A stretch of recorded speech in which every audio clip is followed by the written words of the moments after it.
Bank account freeze करिए, किसी व्यक्ति के बैंक अकाउंट फ्रीज करिए, किसी बिजनेस के बैंक अकाउंट फ्रीज करिए, किसी भी संस्था के बैंक अकाउंट फ्रीज करिए, होता क्या है? एकदम खत्म हो जाता है। अगर आपने किसी परिवार का बैंक अकाउंट फ्रीज कर दिया, भूखे मर जाते हैं। वो कांग्रेस पार्टी के साथ किया जा रहा है। 1 महीने पहले ये हुआ और किसी संस्था ने, हिंदुस्तान की संस्था ने, किसी कोर्ट ने, किसी इलेक्शन कमीशन ने चूं तक नहीं कहा। 21 मार्च को कांग्रेस पार्टी की टॉप लीडरशिप ने एक प्रेस कॉन्फ्रेंस की, जिसमें कांग्रेस अध्यक्ष मल्लिकार्जुन खड़गे के साथ साथ सोनिया गांधी और राहुल गांधी भी मौजूद थे और तीनों नेताओं ने जमकर बीजेपी और केंद्र सरकार पर हमला बोला। यही नहीं, खड़गे ने बीजेपी पर आरोप लगा दिया कि बीजेपी कांग्रेस को कुचलने की पूरी कोशिश कर रही है। सुनिए।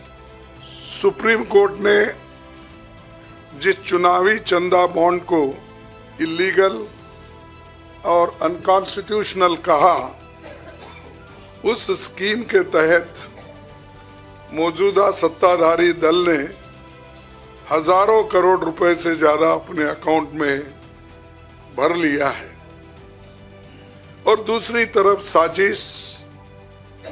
साजिशन मुख्य विपक्षी दल का बैंक अकाउंट फ्रीज कर दिया गया है कि बीजेपी ने चुनावी चंदा बॉन्ड से 56% पैसे हासिल किए हैं, वहीं कांग्रेस को 11% ही मिले हैं और ये वो पैसे जो बॉन्ड से बीजेपी ने लिए हैं। इसके अलावा जो कैश में इनके पास आता होगा तो कोई अकाउंट ही नहीं है। आप इनके खर्चे देखिए, हर तरफ इनका एडवर्टाइजमेंट लगा है और एडवर्टाइजमेंट में भी मोनोपोली बना ली है। प्रिंट मीडिया हो, टीवी हो और सोशल मीडिया हो, इनका बहुत डोमिनेशन है। लेकिन इतने पैसे एक पार्टी जमा कर सकती है, हिंदुस्तान के 70 साल के डेमोक्रेटिक व्यवस्था में ऐसा कोई नहीं किया। जब इवन वाजपेयी थे उस वक्त भी ऐसा नहीं था। लेकिन यहाँ ये 18वीं लोकसभा का चुनाव जो हो रहा है, इसमें हम सब देख रहे हैं, ये कुचल रहे हैं, सप्रेस कर रहे हैं और हमको चुनाव लड़ने के स्थिति में वो नहीं छोड़ना चाहते हैं। यही नहीं, राहुल गांधी ने कांग्रेस पार्टी के बैंक अकाउंट फ्रीज किए जाने पर केंद्र की मोदी सरकार के साथ साथ अदालत और इलेक्शन कमीशन पर भी हमला बोल दिया। राहुल गांधी ने यहां तक कह दिया कि हिंदुस्तान दुनिया का सबसे बड़ा लोकतंत्र है। ये बात झूठी है क्योंकि देश की सबसे बड़ी विपक्षी पार्टी का बैंक अकाउंट बंद कर दिया गया है और 1 महीने से किसी ने भी इस मुद्दे को नहीं उठाया है। 1 महीने पहले कांग्रेस पार्टी के सारे बैंक अकाउंट फ्रीज कर दिए गए। आप सोचिए, आप किसी परिवार के बैंक अकाउंट फ्रीज करिए, किसी व्यक्ति के बैंक अकाउंट फ्रीज करिए, किसी बिजनेस के बैंक अकाउंट फ्रीज करिए, किसी भी संस्था के बैंक अकाउंट फ्रीज करिए, होता क्या है? एकदम खत्म हो जाता है। अगर आपने किसी परिवार का बैंक अकाउंट फ्रीज कर दिया, भूखे मर जाते हैं। वो कांग्रेस पार्टी के साथ किया जा रहा है। 1 महीने पहले यह हुआ और किसी संस्था ने, हिंदुस्तान की संस्था ने, किसी कोर्ट ने, किसी इलेक्शन कमीशन ने चूं तक नहीं कहा। सब ड्रामा देख रहे हैं। 20% हिंदुस्तान के लोग कांग्रेस पार्टी को वोट देते हैं। हम 20% लोगों को रिप्रेजेंट करते हैं और आज हम रेलवे टिकट नहीं खरीद सकते। आज हम अपने नेता को एक शहर से दूसरे शहर नहीं भेज सकते। हम एडवर्टाइजमेंट नहीं लगा सकते। और क्यों? 14 लाख रुपए 7 साल पहले 14 लाख रुपए का इशू है और 200 करोड़ रुपए का फाइन और सारे के सारे बैंक अकाउंट फ्रीज कर दिए। जब इनकम टैक्स, ये दिखाना मुझे जरा, सॉरी क्या 200 करोड़, जब इनकम टैक्स, साफ इनकम टैक्स की जो एक्ट है साफ कहता है कि ज्यादा से ज्यादा 10,000 रुपए का फाइन लगेगा। तो यह है हिंदुस्तान का लोकतंत्र। यह क्रिमिनल एक्शन है कांग्रेस पार्टी के खिलाफ और हिंदुस्तान के लोकतंत्र के खिलाफ, और यह क्रिमिनल एक्शन हिंदुस्तान के प्रधानमंत्री कर रहे हैं। मेरी विनती है कि जो हिंदुस्तान के इंस्टीट्यूशंस हैं, जो वो अपने आप को हिंदुस्तान के इंस्टीट्यूशंस मानते हैं, डेमोक्रेसी को प्रोटेक्ट करते हैं, लोकतंत्र को प्रोटेक्ट करते हैं, हिंदुस्तान के कोर्ट्स हो, हिंदुस्तान का इलेक्शन कमीशन हो, वो इसके बारे में कुछ करें। और ये कहना कि हिंदुस्तान दुनिया की सबसे बड़ी डेमोक्रेसी, झूठ है। यहां कोई डेमोक्रेसी नहीं है। बिगेस्ट ऑपोजिशन पार्टी का आपने बैंक अकाउंट बंद कर दिया और 1 महीने कोई कुछ नहीं बोल रहा है। केसरी जी के टाइम से नोटिस आया है।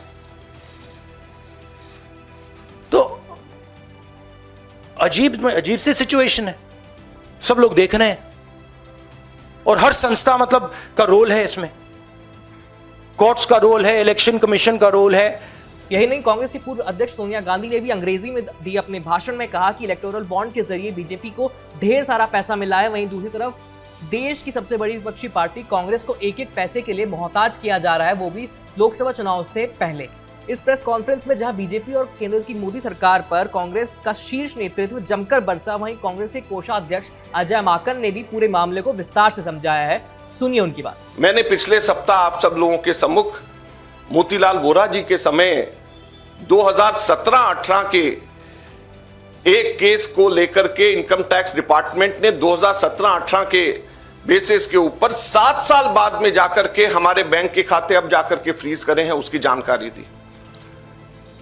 मैंने कहा कि ये 7 साल पुराने कैसे फ्रीज किए जा सकते हैं और टाइमिंग इसका कैसा है। लेकिन मुझे अभी बहुत दुख के साथ कहना पड़ रहा है कि पिछले हफ्ते ये नोटिस हम लोगों के पास में आया है, इसकी कॉपी आप सब लोगों को मिल गई है, आप सब लोगों के आ गई है, आप जरा देखिए। ये सीताराम केसरी जी के जमाने का नोटिस हमें पिछले हफ्ते आया है। आप सोचिए, सीताराम केसरी जी के जमाने का 1994-95 की असेसमेंट ईयर का नोटिस अब हमारे पास में आया और इसको लेकर के भी आगे आने वाले समय के अंदर फिर से बैंक को फ्रीज करने का और डिमांड लगाने की ये कवायद शुरू होगी। तो ये कौन सा लोकतंत्र है? हम लोगों के पास में मुख्यतः 3 बातें हैं कहने की। हर पॉलिटिकल पार्टी इनकम टैक्स से एग्जेम्प्टेड होती है, कभी किसी ने भी पेनल्टी इस तरीके से नहीं दिया, तो कांग्रेस पार्टी को अकेले क्यों चुना जा रहा है? दूसरा, इसकी टाइमिंग देखिए, 2017-18 का मोतीलाल वोरा जी के टाइम का और 1994-95 का सीताराम केसरी जी का समय, और केवल 1 महीना पहले चुनाव के घोषणा होने से पहले यह काम शुरू किया जाता है। और तीसरा, क्वांटम ऑफ पनिशमेंट देखिए कि कितना बड़ा पनिशमेंट। क्या हमारे सिर्फ 0.07% पूरा 199 करोड़ का कैश में हमारे अपने एमपीज ने अपनी तनख्वाह दी, उसकी वजह से 0.07% की अनियमितता की वजह से 106% की पेनल्टी हमारे ऊपर लगाई गई, 106% की। कितना? 0.07% की अनियमितता की वजह से 106% की पेनल्टी हम लोगों के ऊपर लगाई गई है। ये क्वांटम। हम लोगों ने मात्र 30 दिन लेट हम लोगों ने अपने अकाउंट सबमिट करे। ये इनकम टैक्स एक्ट मेरे पास में है, इसका सेक्शन 234F ये कहता है कि सिर्फ 10,000 रुपए की मैक्सिमम पेनल्टी ली जा सकती है अगर कोई व्यक्ति लेट अपना, कोई भी ऑर्गेनाइजेशन या व्यक्ति कोई भी लेट अपना इनकम टैक्स सबमिट करे, केवल 10,000 रुपए। और हमारे ऊपर 210 करोड़ रुपए का 210.25 करोड़ का 210.25 करोड़ का लियन मार्क कर दिया गया। 10,000 की सिर्फ पेनल्टी, सिर्फ 0.07% का हमारा टोटल अकाउंट में से कैश के अंदर लिया गया। ये कहां का न्याय?